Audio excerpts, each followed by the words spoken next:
Hello students, this is Dr. Vijay Zuar. Today we are going to see heat, chapter number 5 in science 1. So heat is a moderate chapter and it's rather interesting. There are a few facts which are very interesting to day-to-day life, related to day-to-day life. Now here we will see heat. So there are two type of heats, generally sensible heat and latent heat. So what is sensible heat and what is latent heat? That difference we must know first. सो अभी देखिए कि latent heat और sensible heat क्या होती है। तो sensible heat itself says about sensible heat is something which can be sense by thermometer. So sensible heat क्या होती है एंड लैटेंट हीट क्या होती है, ये पहले हम इसका डिफरेंस समझ लेते हैं कि ये दो चीज़ें होती क्या है और उसके बाद में हम बाकी की चीज़ें देखेंगे। सो हमने अगर आइस क्यूब्स लिए, if you are having some ice cubes like this, और ये आइस क्यूब्स अगर हमने 0 डिग्री सेंटीग्रेड पे मेंटेन रखे, टेम्परेचर इसका 0 डिग्री सेंटीग्रेड, 0 डिग्री सेंटीग्रेड। अब 0 डिग्री सेंटीग्रेड में इसको हीट देना अगर हमने चालू किया तो व्हाट विल हैपन फर्स्ट, और यहाँ पे एक थर्मोमीटर रखा, this is your thermometer, let us से दिस इज थर्मोमीटर, जो यहाँ एक्सपेरिमेंट में भी दिखाया आपको। सो क्या होगा, ये 0 डिग्री सेंटीग्रेड का जो आइस है this will get converted into 0 degree centigrade water, and during all that process आपका जो टेम्परेचर का चेंज जो है थर्मोमीटर में दिखेगा ही नहीं। फेज चेंज हो रहा है, आपका आइस मतलब सॉलिड फेज से लिक्विड फेज में कन्वर्जन हो रहा है, पर सॉलिड फेज से लिक्विड फेज में कन्वर्जन होते समय आपको यहाँ पे टेम्परेचर का कोई भी चेंज नोटिस नहीं हो रहा है थर्मोमीटर में। थर्मोमीटर में पहले भी 0 डिग्री सेंटीग्रेड था और अभी भी 0 डिग्री सेंटीग्रेड दिखा रहा है। इसका मतलब क्या हो गया कि there is no change in temperature, but still हम तो यहाँ से हीट सप्लाई कर रहे हैं इसको, तो ये हीट कहाँ गई? तो ये हीट जो है वो हम फेज चेंज के लिए यूज की गई है, यहाँ पे टेम्परेचर का चेंज नहीं हुआ। तो ऐसे चेंज को हम क्या कहते हैं, ऐसे हीट को क्या कहते हैं? Latent heat. This is called latent heat. Latent heat मतलब क्या कि the heat will get absorb but there will be no change in the thermometers temperature, thermometer showing no change in the temperature, but the phase will get change from solid to liquid और from liquid to gas. So such heat is known as latent heat. Latent heat मतलब, latent का मतलब होता है hidden, ये बात ध्यान में रखिए, दिस इज हिडन।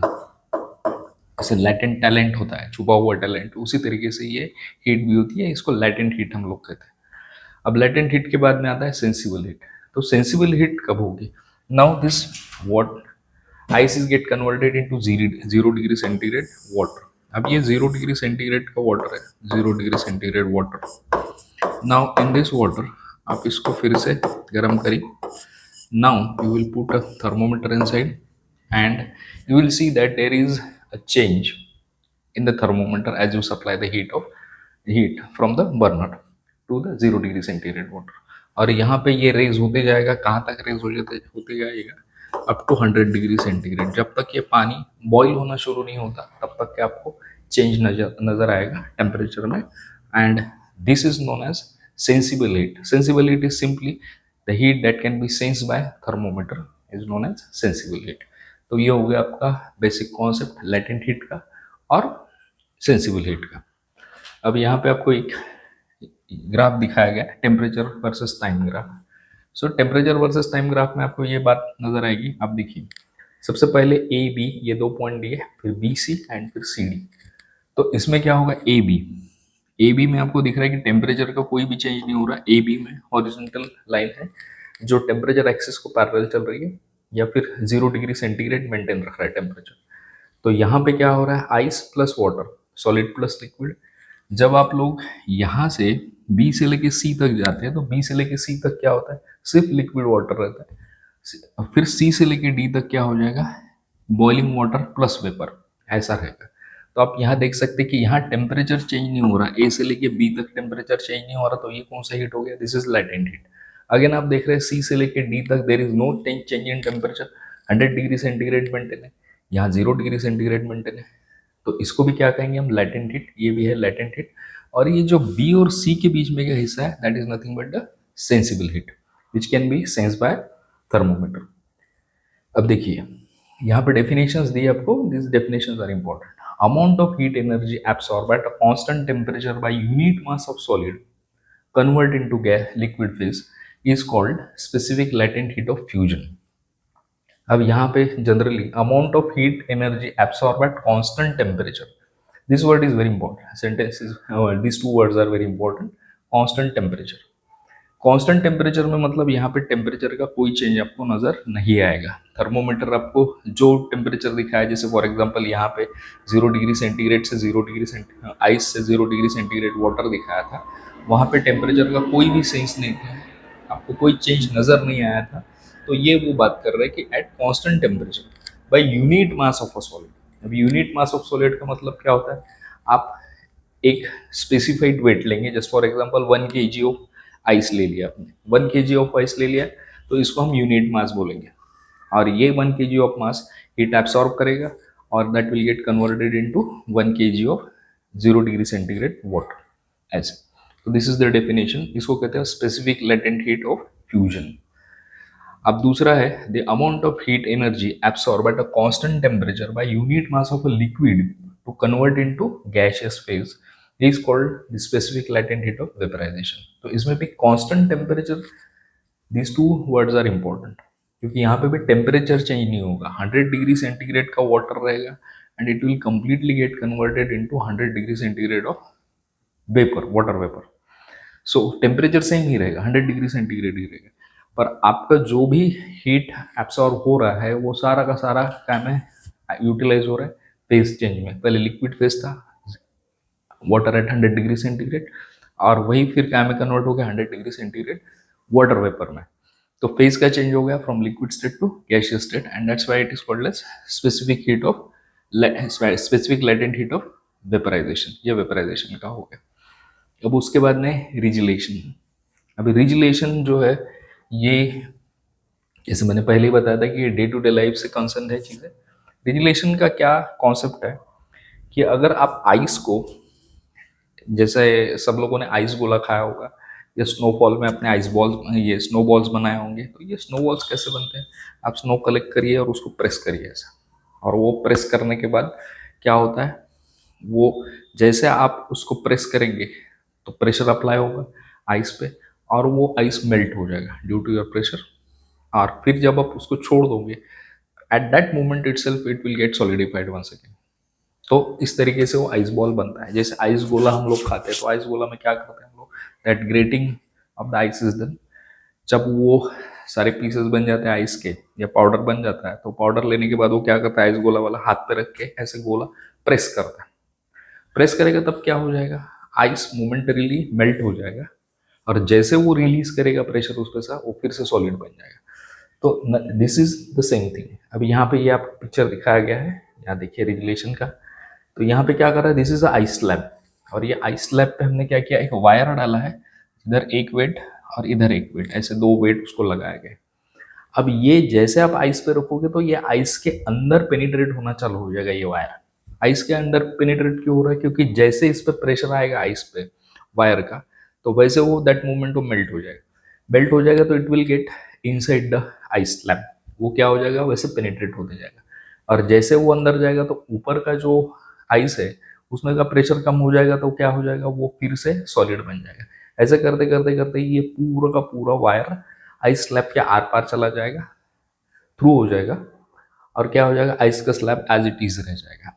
तो this is nothing but the regelation. अब यहाँ देखें कि you may have seen the preparation of an ice ball.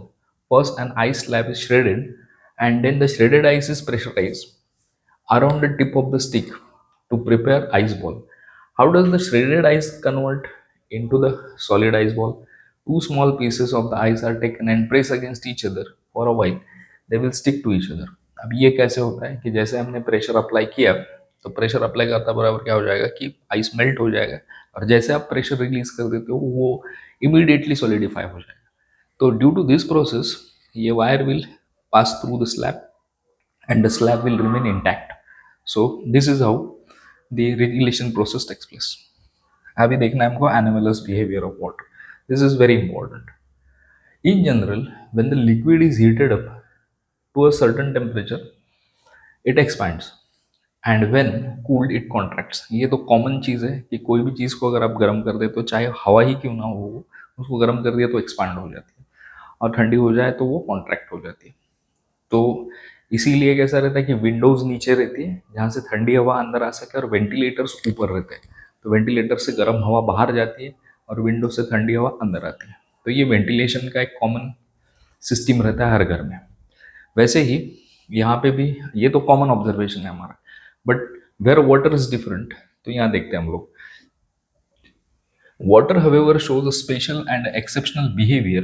If we heat a water from 0 degree centigrade to 4 degree centigrade, it contracts instead of expanding.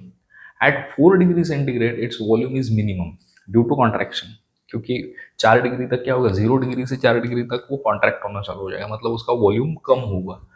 And minimum, and if the water is heated further it expands and its volume increases. The behavior of water between 0 degree centigrade to 4 degree centigrade is called anomalous behavior of water. If 1 kg of water is heated from 0 degree centigrade, its volume is plotted as a function of temperature, and we get a graph as shown in the figure.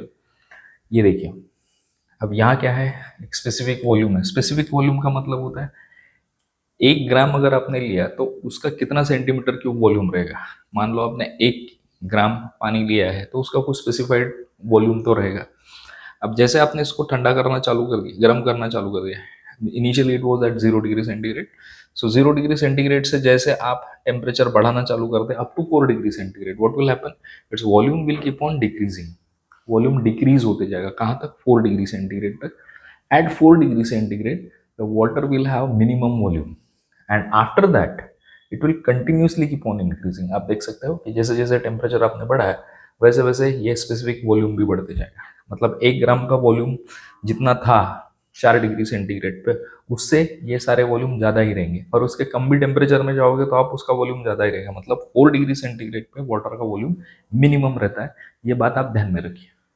तो ये जो behaviour है it is contrary behaviour to the normal trend. जैसे हम बाकी सारे substances के लिए देखते हैं वैसे ये आपको दिखाई नहीं देगा। जस्ट फॉर एग्जांपल, अगर आपके पास एक खाली बॉटल है, प्लास्टिक का कोई बॉटल, पेट बॉटल, आप उसको, खाली है वो, उसको एकदम टाइट क्लोज कर दीजिए और आपके फ्रीजर में रख दीजिए।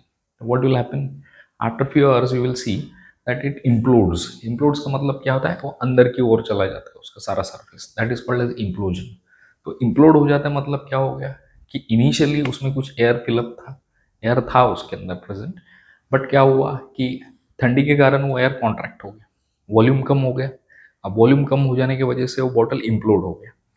ये जनरली हम लोग ऑब्जर्व करते हैं, और जैसे आप उसको बाहर निकाल लोगे वो नॉर्मल टेम्परेचर पे आ जाएगा, तो वो फिर से अपना साइज रिगेन कर लेगा, पर थोड़ा सा आपको बॉटल का ढक्कन ढीला करना पड़ेगा उसके लिए। तो ये एक जनरल ऑब्जर्वेशन है कि टेम्परेचर कम होने के साथ क्या होता है, जनरली चीज़ें कॉन्ट्रैक्ट हो जाती है। पर यहाँ पे वो नहीं दिख रहा। आप 4 डिग्री से लेके 0 डिग्री तक जाएंगे तो आपका क्या हुआ, वॉल्यूम बढ़ते जाएगा। और यही चीज़ हम लोग ऑब्जर्व करते हैं कि अगर आपने कोई बॉटल अप टू ब्रिम पूरा भर के रखा है पानी से और उसको अच्छे से लॉक कर दिया और आपने अगर उसको फ्रीजर में रख दिया, what will happen to that, आप देखोगे कि कुछ घंटों के बाद वो बॉटल क्रैक हो जाएगी। क्यों क्रैक होगी, क्योंकि यहाँ वॉल्यूम बढ़ रहा है। 4 डिग्री सेंटीग्रेड से नीचे अगर जाते हैं आप तो वो वॉल्यूम बढ़ने की वजह से क्या हो जाएगा, बॉटल क्रैक हो जाएगा आपका। So it is so simple. तो ये है आपका एनोमलस बिहेवियर ऑफ वाटर। अब इसको पढ़ने के लिए हम लोगों को ये होप्स apparatus दिया। होप्स apparatus का कंस्ट्रक्शन कैसा होता है, एक सिलेंडर है और सिलेंडर में एक बाउल लगा हुआ है इस पर्टिकुलर पोजीशन में, जिसके ऊपर और नीचे 2 थर्मोमीटर्स है। नीचे एक थर्मोमीटर है जिसका नाम है T1 और ऊपर के थर्मोमीटर का नाम है T2। अब क्या है, इस बाउल में हम फ्रीजिंग मिक्सचर रख देंगे, मतलब यहाँ पे आइस रख देंगे। अब क्या हो जाएगा वो देखो, इनिशियली देखो यहाँ पे दिया ही है, यहाँ पे the temperature plotted on Y axis once, ये देखो यहाँ anomalous behaviour of the water can be studied with the Hope's apparatus. In the Hope's apparatus, a flat bowl is attached to a cylindrical container showing in figure 5.5. There is a provision to attach thermometers above and below to measure the temperatures. The flat bowl on the cylindrical container. The water is filled in the cylindrical container and a mixture of ice and salt. इसको freezing mixture कहते हैं हम लोग, ice and salt को. तो it is put in the flat bowl. During the study of anomalous behavior of water using Hope separators, the temperature T1 and T2 recorded after every 30 second. 30 second के बाद में आप एक 30 second के interval में हम लोग इसका टेम्परेचर नोट कर देंगे T1 और T2 दोनों का. तो उसमें क्या दिखता है? The graph shows initially both the temperature T1 and T2 identical. शुरुआत में तो दोनों भी सेम ही रहेंगे क्योंकि वाटर रूम टेम्परेचर भी लिया हमने, एक साथ वो एक ही टेम्परेचर पे रहेंगे दोनों भी थर्मोमीटर्स. बाद में क्या होगा? However as the time passes, temperature T1 of the water in the lower part of the cylinder decreases fast. यहाँ पे ये जो टेम्परेचर है T1 का टेम्परेचर, ये ड्रॉप होने लगेगा एकदम fast. while the temperature T2 in the of the water in the upper part of the cylinder decreases comparatively slowly. However, once the temperature T1 reaches 4 degrees centigrade, lower part reaches 4 degrees centigrade, it remains almost stable at that temperature and T2 decreases slowly to 4 degrees centigrade. ये भी 4 degrees centigrade पे आ जाएगा. Then thereafter, since T2 starts changing rapidly, it records 0 degree centigrade first, and after that the lower thermometer T1 records 0 degree centigrade. तो इसका story क्या है? Story ये है इसका कि हमने नॉर्मल वाटर लिया था, नॉर्मल टेम्परेचर रूम टेम्परेचर पे का वाटर लिया था. यहाँ पे हमने फ्रीजिंग मिक्सचर रखा. फ्रीजिंग मिक्सचर के कांटेक्ट में आने के बाद क्या हो जाएगा? जैसे जैसे पहले तो ये टेम्परेचर नीचे का जो थर्मोमीटर है इसका टेम्परेचर रैपिडली ड्रॉप होना चालू हो जाएगा. कहाँ तक ड्रॉप होगा? वो 4 डिग्री सेंटीग्रेड तक ड्रॉप होगा. उसके बाद में ये भी जो टेम्परेचर है धीरे धीरे 4 डिग्री सेंटीग्रेड तक आएगा. But once it reaches 4 degree centigrade, it will rapidly fall down to 0 degree centigrade. यहाँ का टेम्परेचर है एकदम से 0 डिग्री सेंटीग्रेड तक रैपिडली फॉल होगा और ये ऑलमोस्ट वैसे ही रहेगा. फिर ये भी धीरे धीरे 0 डिग्री सेंटीग्रेड पे आएगा. तो सपोजिटली क्या होना चाहिए कि ये जैसे रैपिडली 4 डिग्री तक आया तो वैसे वो 0 डिग्री सेंटीग्रेड तक क्यों नहीं गया? ये पहला क्वेश्चन है हमारा. और ये 4 डिग्री के बाद एकदम रैपिडली कैसे क्या इसका टेम्परेचर ड्रॉप हो गया 0 डिग्री सेंटीग्रेड तक? पहले ये 0 डिग्री सेंटीग्रेड तक आएगा, इसके बाद में ये 0 डिग्री सेंटीग्रेड तक. कॉमनली हमारा कंक्लूजन क्या कहता है कि क्या होना चाहिए? ये जैसे रैपिडली 4 डिग्री सेंटीग्रेड तक आया है तो ये 0 डिग्री सेंटीग्रेड तक पहले जाना चाहिए था, बट ऐसे नहीं होता है, ये पहले जाता है 0 डिग्री सेंटीग्रेड तक. तो now let us see what happens inside. अब इसमें क्या होगा? आपको पता है कि जैसे टेम्परेचर ड्रॉप होना शुरू हो जाएगा, जैसे जैसे जैसे पानी यहाँ का ठंडा होना चालू हो जाएगा, वो क्या होगा? पानी ठंडा होगा तो उसकी डेंसिटी बढ़ती जाएगी, वॉल्यूम कम होगा, डेंसिटी बढ़ती जाएगी. पर ये ट्रेंड कब तक दिखेगा आपको? जस्ट हम ये देखते हैं. अब देखिए, नॉर्मल टेम्परेचर का वाटर हमने लिया था, ये धीरे धीरे ड्रॉप हुआ. कहाँ तक ड्रॉप हुआ? 4 डिग्री सेंटीग्रेड. 4 डिग्री सेंटीग्रेड के बाद क्या हुआ? जैसे आपको एनोमलस बिहेवियर ऑफ वाटर पता है कि 4 डिग्री सेंटीग्रेड के बाद उसका वॉल्यूम बढ़ने लगा. अब देखो, वॉल्यूम का इससे डेंसिटी से क्या रिलेशन है, ये थोड़ा सा हमको समझ लेना पड़ेगा यहाँ पे. मान लो 30 डिग्री सेंटीग्रेड एक नॉर्मल टेम्परेचर रूम टेम्परेचर का आपने वाटर लिया था, ये ड्रॉप हो गया कहाँ तक? 4 डिग्री सेंटीग्रेड तक. इस प्रोसेस में क्या हुआ? इस प्रोसेस में डेंसिटी इंक्रीज होती है. डेंसिटी इंक्रीज होगी. डेंसिटी इंक्रीज अगर किसी भी चीज की हो जाती है तो वो क्या हो जाता है? It will become heavy and it will go downward. तो इसी के कारण क्या हुआ कि 30 डिग्री सेंटीग्रेड से लेके 4 डिग्री सेंटीग्रेड तक यहाँ पे आपको रैपिड टेम्परेचर चेंज दिखा. पर as it reaches to 4 degree centigrade, इस पर्टिकुलर 4 डिग्री सेंटीग्रेड में क्या हो जाता है? यहाँ पे होता है मिनिमम वॉल्यूम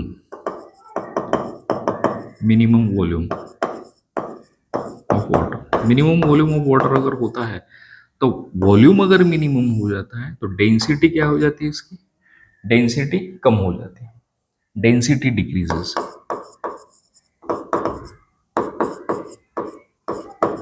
डेंसिटी डिक्रीज अगर होगी तो क्या होगा? आपको पता है डेंसिटी डिक्रीज होती है. यहाँ पे क्या था? डेंसिटी इंक्रीज हुई थी. पर 4 डिग्री सेंटीग्रेड से आगे 4 डिग्री सेंटीग्रेड पे क्या हो जाएगा? मिनिमम वॉल्यूम रहेगा और इसमें लीस्ट डेंसिटी रहेगी. तो जैसे ही ये 4 डिग्री सेंटीग्रेड पे आएगा वैसे ही ये पानी यहाँ से ऊपर जाना चालू हो जाएगा, अपवर्ड मूवमेंट हो जाएगा इसका. अब डेंसिटी कम है, 4 डिग्री सेंटीग्रेड से 0 डिग्री सेंटीग्रेड तक आते आते आप देख रहे हैं यहाँ पे ये फिर से इसका वॉल्यूम बढ़ते जाता है, इसका वॉल्यूम बढ़ेगा, डेंसिटी फिर डिक्रीज हो जाएगी धीरे धीरे इसकी। तो इस तरीके से क्या हो जाएगा, 4 डिग्री सेंटीग्रेड का पानी यहाँ से इधर मूव हो जाएगा ऊपर की ओर।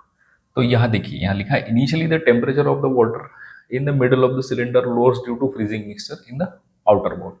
Since the temperature of the water there decreases, volume decreases and density, its density increases। volume decrease होगा, density increase हो जाएगी, और फिर क्या हो जाएगा, density increase हो जाएगी तो water will go downward। the water with a higher density moves downward and therefore the lower thermometer T1 shows rapid fall in the temperature and this continues till the temperature of the water becomes 4 degree centigrade. 4 degree centigrade तक ये, जैसे यहाँ पानी contact में आएगा, ठंडा होगा, उसकी डेंसिटी बढ़ जाएगी, वो नीचे चला जाएगा।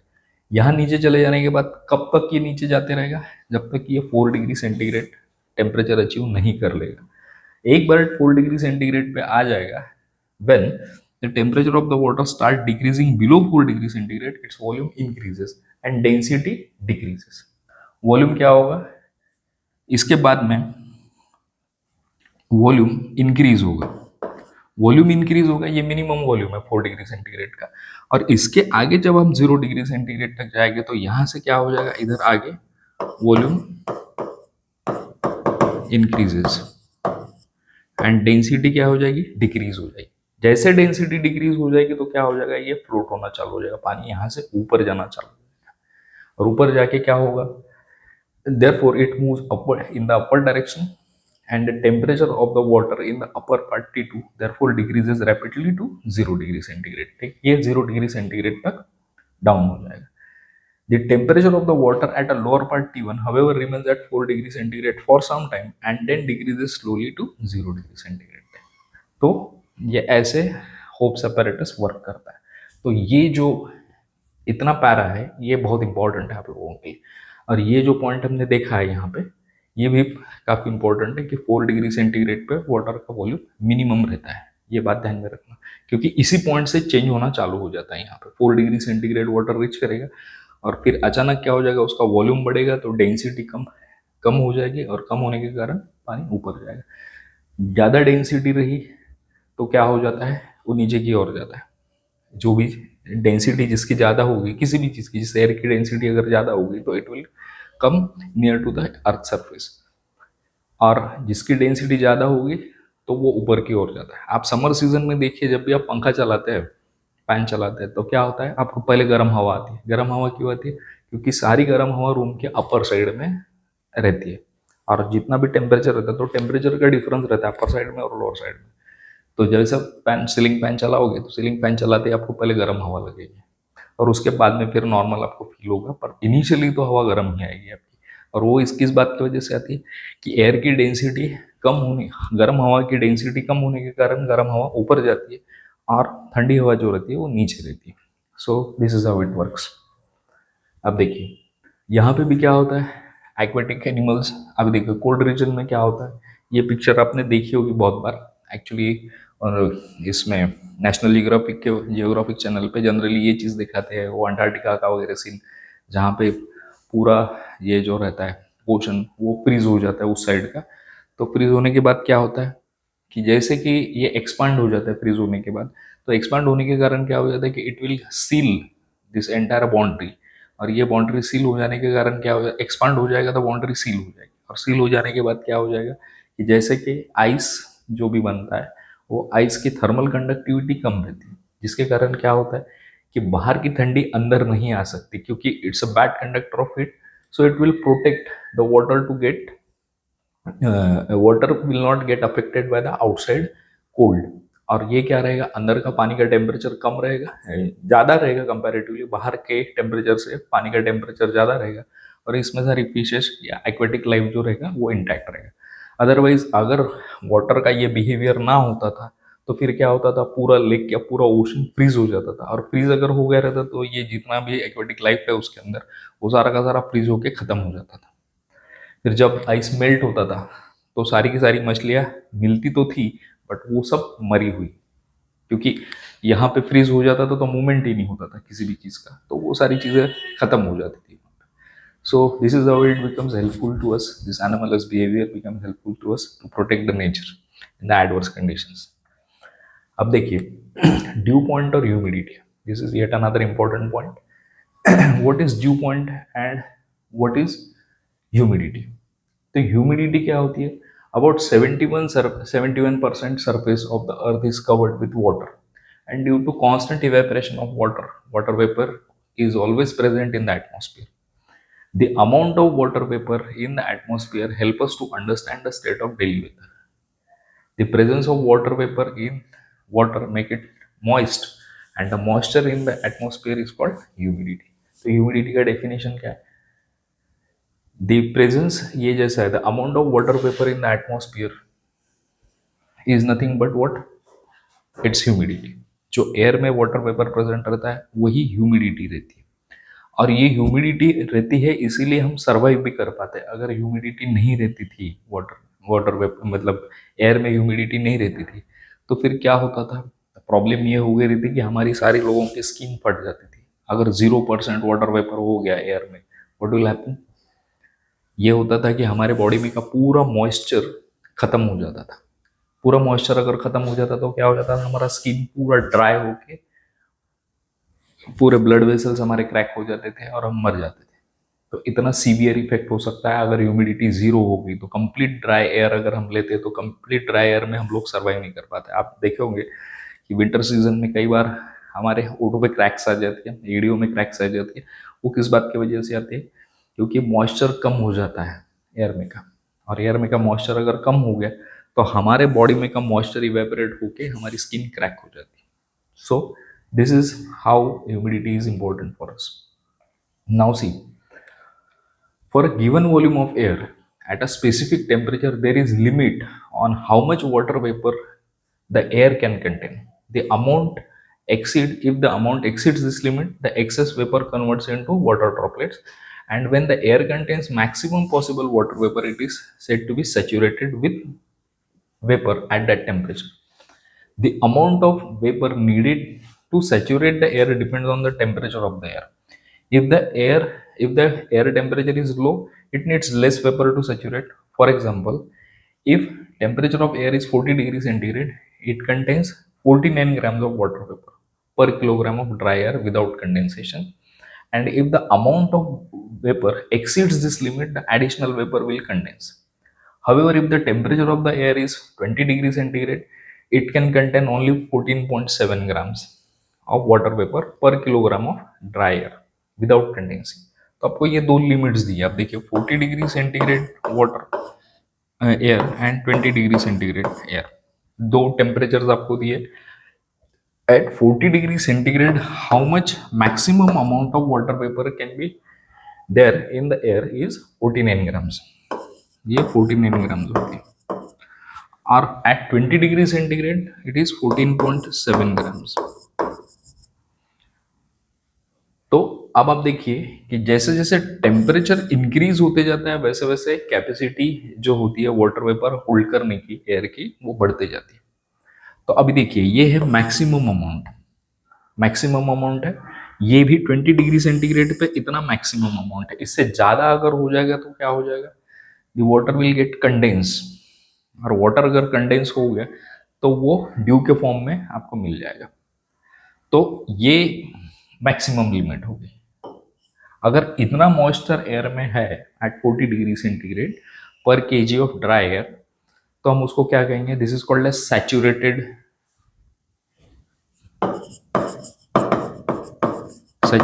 Air. This is called saturated air. Saturated का मतलब क्या होता है? कि मैक्सिमम कैपेसिटी. सैचुरेटेड का मतलब होता है मैक्सिमम. सैचुरेट अगर हो गया एयर, इसका मतलब हो गया कि उसमें maximum amount of water vapour आ गया है. जितना वो होल्ड कर सकता है उतना आ गया है. जैसे 40 डिग्री सेंटीग्रेड पे अगर 49 ग्राम्स पर KG of dry air without condensation आता है तो हम क्या बोलेंगे उसको? वो सैचुरेटेड एयर. अगर ये मॉइस्चर कंटेंट जो है मान लो 40 ग्राम्स हो गया, तो 40 ग्राम्स अगर हो गया तो इसको क्या कहेंगे हम लोग? This is called as unsaturated air.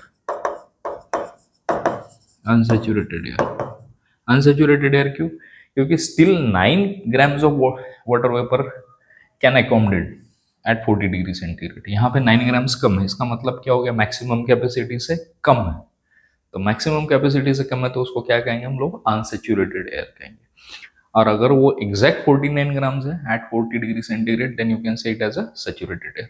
तो ये सैचुरेटेड और अनसैचुरेटेड एयर में डिफरेंस रहता है। अब देखिए, suppose unsaturated air at certain temperature is taken and its temperature is decreased. A temperature is reached at which the air becomes saturated with vapor and this temperature is called dew point temperature. अब ये कैसा होता है वो देखो। आपके पास 40 degrees centigrade temperature है और आपके पास एयर में 40 ग्राम्स ऑफ मॉइस्चर है। मान लेते हैं 40 ग्राम्स ऑफ मॉइस्चर है। अब आप क्या करेंगे? इसको ठंडा करना शुरू कर देंगे, स्टार्ट कूलिंग दिस एयर। अब क्या हो जाएगा? एक पर्टिकुलर टेम्परेचर आएगा, सपोज ये 35 डिग्री सेंटीग्रेड। 35 डिग्री सेंटीग्रेड में क्या हो जाएगा? ये 40 डिग्रीज 40 ग्राम्स जो है ये सेचुरेट हो जाएंगी एयर। जैसे जैसे जैसे हमने पहले ही डिस्कस किया है कि जैसे जैसे एयर का टेम्परेचर बढ़ता है वैसे वैसे क्या हो जाता है? एयर की होल्डिंग कैपेसिटी, जो मॉइस्चर होल्डिंग कैपेसिटी बढ़ती जाती है। और जैसे आप उसका टेम्परेचर कम कर दो तो क्या हो जाएगा? मॉइस्चर होल्डिंग कैपेसिटी उसकी कम हो जाएगी। जो मैंने इस एग्जांपल से बताया था, 40 डिग्री सेंटीग्रेड पे अगर 49 ग्राम्स है तो 20 डिग्री सेंटीग्रेड पे will able to hold 14.7 grams only. मतलब जैसे टेम्परेचर कम होगा तो ये मॉइस्चर होल्डिंग कैपेसिटी जो है वो भी कम होती जाएगी इसकी। तो हमने क्या किया? 40 डिग्री सेंटीग्रेड से हमने उसको ठंडा करना चालू कर दिया। इनिशियली हमारे पास क्या था? 40 degree centigrade and 40 grams of water vapour. जैसे हम 35 पे आएंगे तो क्या हो जाएगा? ये एयर सेचुरेट हो जाएगी, क्योंकि 35 डिग्री सेंटीग्रेड पे 40 ग्राम्स का सेचुरेशन लिमिट है, मैक्सिमम लिमिट है इसका 40 ग्राम्स। तो क्या हो जाएगा? अब इसके नीचे अगर हम लोग जाते हैं तो क्या हो जाएगा? अब मान लो यहां से हम और नीचे गए 20 डिग्री सेंटीग्रेड तक। 20 डिग्री सेंटीग्रेड में कितनी कैपेसिटी है? इट कैन होल्ड जस्ट 14.7 ग्राम। तो कितना एक्सेस मॉइस्चर हुआ? 40 माइनस 14.7। तो ये जो कुछ भी है ये इतना मॉइस्चर क्या हो गया? Excess moisture, moisture excess, moisture excess. तो ये जितना एक्सेस मॉइस्चर रहेगा वो क्या हो जाएगा? कंडेंस हो जाएगा और कंडेंस होके you will see the droplets. तो फिर क्या है ये डेफिनेशन देखो। Suppose unsaturated air at certain temperature is taken and its temperature is decreased. The temperature is reached at which the air becomes saturated with vapor and this temperature is called as dew point temperature. इसी को dew point temperature कहते हैं। अब देखते हैं हम relative humidity. Relative humidity का concept क्या है? Relative humidity is always express in percentage. तो actual mass of the water vapour content in a given volume divided by mass of vapor needed to make the air saturated in that volume into 100। अब कैसा है कि अगर मान लेते हैं हम लोग कि ये 49 ग्राम्स है, जैसे 40 डिग्रीज पे 49 ग्राम्स हमको कहा गया, 40 डिग्रीज सेंटीग्रेड मैक्सिमम कितना है? 49 ग्राम्स। इतना हम लोग मॉइस्चर होल्ड कर सकते हैं। अगर मान लो हमारे पास 49 ग्राम्स मैक्सिमम कैपेसिटी और हमारे पास कितना है? ये 49 42 ग्राम्स अगर हम ले लेते हैं कि 42 ग्राम्स ही है तो रिलेटिव ह्यूमिडिटी कितना हो जाएगा इसका? रिलेटिव ह्यूमिडिटी ऐसे हो जाएगा percentage relative humidity, relative humidity percentage relative humidity आ जाएगा। कितना मॉइस्चर है हमारे पास? 42 ग्राम्स। मैक्सिमम कितना हम होल्ड कर सकते हैं? 49 ग्राम्स इंटू 100। तो इसका परसेंटेज हमको निकालना पड़ेगा। ये कितना आएगा? 7 7 ऐसा 6 divided by 7 into 100। So what ever जो भी परसेंटेज आएगा वो परसेंटेज में हम लोग इसको एक्सप्रेस कर देंगे। तो ये होता है आपका relative humidity. The relative humidity at dew point. अब आप देखिए ड्यू पॉइंट अगर है तो ड्यू पॉइंट में क्या रहता है? एयर कंप्लीटली सेचुरेटेड रहता है। कंप्लीटली सेचुरेटेड मतलब कैसा है? अगर ये 40 डिग्री सेंटीग्रेड का हम एग्जांपल ले तो ये सेचुरेट कब हो जाएगा? जब 49 ग्राम्स उसमें ये आ जाएगा पर KG of dry air without condensation. इतना मॉइस्चर अगर आ जाता है 40 डिग्री सेंटीग्रेड पे तो इसका रिलेटिव ह्यूमिडिटी क्या होगा? At dew point relative humidity is equal to 100%। ये बात ध्यान में रखना। तो at dew point it will become 100%। अब यूनिट ऑफ हीट है। यूनिट ऑफ हीट क्या है? Unit of heat, the unit of heat are joule in SI unit and calories in CGS unit। तो क्या होता है? एक कैलोरी का मतलब क्या होता है? The amount of heat necessary to raise temperature of 1 gram of water by 1 degree centigrade from 14.5 degree centigrade to 15.5 degree centigrade is called 1 cal heat। 1 cal मतलब 1 calorie heat। Similarly, the amount of heat necessary to raise temperature of 1 kg of water by 1 degree centigrade from 14.5 degrees centigrade to 15.5 degree centigrade is called 1 kilocalorie heat। अब आप देखिए यहाँ 1 ग्राम था तो हमने इसको calorie कहा था। जब हम 1 ग्राम से 1 किलो में कन्वर्ट कर लेते, आपको पता है 1 kilogram is equal to 1000 grams. तो ये 1000 टाइम्स अगर हम इसका मास बढ़ा देते तो कैलोरीज भी 1000 टाइम्स बढ़ जाएगी। तो उसको कहेंगे हम 1 kilo calorie heat. 1 kilo calorie heat. It is clear that 1 kilo calorie is equal to 1000 calories. अब देखिए, if we heat 1 kg of water by 1 degree centigrade in different temperature range than 14.5 degree centigrade to 15.5 degree centigrade, the amount of heat required will be slightly different, and it is therefore essential to define specific temperature range while defining unit of heat। And calories and joules are related by the following relation। 1 calorie is equal to 4.18 joule। ये ध्यान में रखना, ठीक है। अब ये specific heat capacity, now this is also very important. Specific heat capacity क्या होती है? स्पेसिफिक हीट कैपेसिटी में ये एक एक्सपेरिमेंट दिया है। एक वैक्स का बॉक्स लिया है और यहाँ पे आयरन, कॉपर और लेड ऐसे 3 अलग अलग मटेरियल्स के बॉल बनाए गए हैं और ये बॉल इक्वल मास के। अब इक्वल मास के बाद क्या होता है? ये इक्वल टेम्परेचर पे भी रहेंगे। ये देखो, put all these 3 spheres in boiling water in a beaker for some time। Take the spears, 3 spears out of the water। All the spears will be at temperature 100 degree centigrade and put them immediately in a thick slab of wax। तो एक slab में आपने डाल दिया wax के, तो क्या हो जाएगा? आपको पता है वैक्स बहुत जल्दी मेल्ट हो जाता है। Melting point of wax is very low. तो क्या हो जाएगा? You will observe that iron ball will travel to a longer depth, यहाँ तक जाएगा। ये कॉपर उससे कम और लेड सबसे कम। अभी इसमें से हम लोगों को क्या समझ में आया? ये सारे के सारे एक ही टेम्परेचर पे 100 डिग्री सेंटीग्रेड इनिशियल टेम्परेचर पे थे, बट फिर डिफरेंस क्या हुआ? अगर 100 डिग्री सेंटीग्रेड पे ये भी है, ये भी है और ये भी है, तो फिर ये अलग अलग डिस्टेंस पे क्यों नीचे आ गया? तो उसका रीजन ये है, the amount of heat energy required to raise the temperature of unit mass of object by 1 degree centigrade is called specific heat of that object. तो specific heat of that object रहती है। तो specific heat of object होता क्या है वो देखो। अगर आपने अभी, चलो थोड़ा सा दूसरा एग्जांपल देखते हैं हम लोग, मतलब इन्हीं 3 बॉल के लिए हम एक अलग सिचुएशन देखते हैं कि हमने इसको गर्म करना चालू कर दिया, इसको आयरन बॉल, कॉपर बॉल और लेड बॉल को। तो आपको ये बात पता चलेगी कि ये अगर 1-1 kg का बॉल है, मान लो इक्वल मास का है, तो आपको आयरन का 1 डिग्री टेम्परेचर, मतलब मान लो अभी 30 डिग्री सेंटीग्रेड एक रूम टेम्परेचर पे ये तीनों बॉल है, इनिशियल टेम्परेचर 30 डिग्री सेंटीग्रेड है। आपने तीनों को हिट करना चालू कर दिया, तो हिट करने के बाद आपको ये बात पता चलेगा कि लेड का जो बॉल है वो तुरंत उसका टेम्परेचर बढ़ जाएगा and it will go to 31 degree centigrade. Copper will take some more time to reach to 31 degree centigrade and iron will take longest time to get change of 1 degree centigrade. मतलब 30 degrees का था तो 31 degrees के लिए इसको सबसे ज़्यादा time लगेगा। अभी देखिए, हीट तो हम कंटिन्यूसली सबको सेम दे रहे हैं, तो amount of heat absorb by iron ball will be more to change its temperature by 1 degree centigrade as compared to copper, and copper will take more heat than the lead। 1 degree centigrade he change करने का है हमको, but सबसे ज़्यादा heat iron को लग गई, उससे कम कॉपर को और सबसे कम लगा लेड को।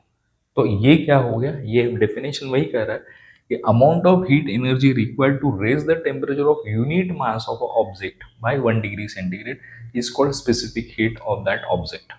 तो आप अब देखिए यहाँ पे आपको ये तीनों के बारे में दिया हुआ है, मेरे ख्याल से लेड इज मिसिंग। फिर भी आप आयरन और कॉपर को कंपेयर कर सकते हैं कि आयरन को कितना लगता है, कितनी कैलोरीज लगती है पर ग्राम, 0.110 कैलोरीज, और कॉपर को कितनी लगती है 0.095 कैलोरीज।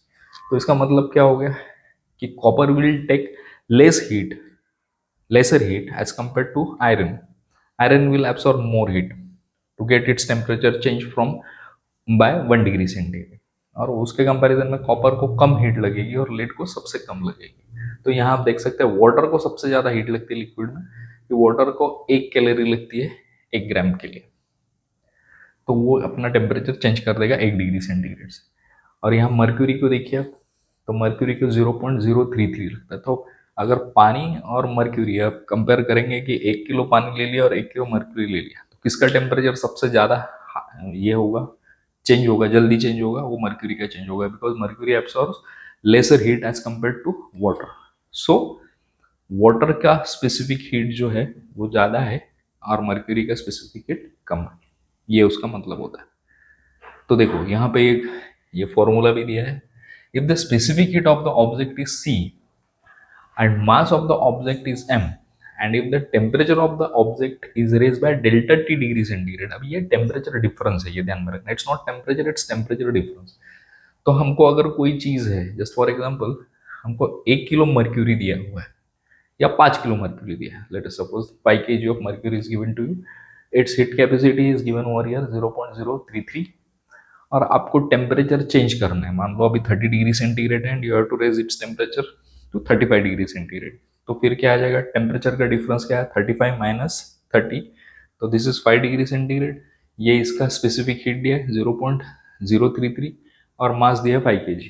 तो आपको तुरंत समझ में आ जाएगा कि इसको कितना हीट लगेगा अगर हम इसको 5 डिग्री से टेम्परेचर इसका बढ़ाना चाहते हैं। तो वही वाटर का लगेगा, तो वाटर को कितना लगता है 1 कैलोरी पर ग्राम, तो 5 kg के लिए कितना लगेगा, यहाँ पे हम सी लिखेंगे 5 kg को हम कन्वर्ट कर देंगे ग्राम्स में, मतलब हो जाएगा 5000 ग्राम्स, और डेल्टा टी कितना है 5, ये मल्टीप्लाई कर देंगे तो you will find how much temperature it takes how much heat it takes to change its temperature by 5 degree centigrade. आपको मास भी दिया रहेगा, उसमें से आप निकाल सकते हैं इसको। अभी हीट एक्सचेंज क्या होता है, हीट एक्सचेंज का एक ही फॉर्मूला है, heat energy loss by the object is equal to heat gain by the hot object, heat energy loss by the hot object is equal to heat energy gain by cold object. तो इसके लिए condition क्या रहेगा, ये heat resistant material से एक box बनाया जाएगा जो बाहर की हीट अंदर नहीं जाने देगा और अंदर की हीट बाहर नहीं जाने देगा, मतलब ये कंप्लीटली इंसुलेटेड रहेगा। ठीक है, अब यहाँ पे आपने एक हॉट ऑब्जेक्ट रखा और एक कोल्ड ऑब्जेक्ट रखा, तो क्या हो जाएगा, hot object will lose its heat and cold object will gain that heat. और ये कब तक चलते रहेगा, जब तक इन दोनों का टेम्परेचर सेम नहीं हो जाएगा। Once their temperature is same you can say that they are in a thermal equilibrium. और ये प्रिंसिपल सिर्फ एक सेंटेंस में ऐसा लिखा जा सकता है, heat energy lost by the hot object is equal to heat energy gain by cold object. This is called principle of heat exchange, this is principle of heat exchange.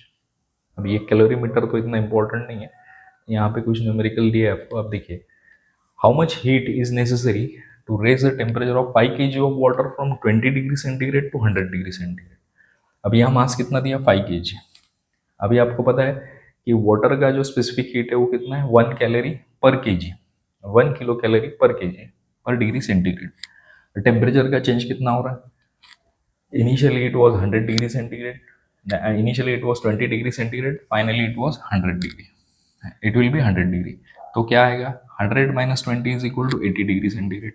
तो energy कितना supply करना पड़ेगा आपको, mass of water into specific heat of water into change in temperature of water. M कितना है 5 kg, सी कितना है आपका 1, और डेल्टा टी कितना है 80। तो you will need 400 kilo calories of energy to change 5 kg water from 20 degrees to 100 degree centigrade. तो इतनी 400 किलो कैलोरी आपको एनर्जी लग जाएगी। अब ये थोड़ा इतना बड़ा सम तो आपको आएगा नहीं, एग्जाम्पल आएगा ही नहीं, तो this is enough for you. So this is all about heat. Thank you. Please like our channel, subscribe it, and share it. Thank you.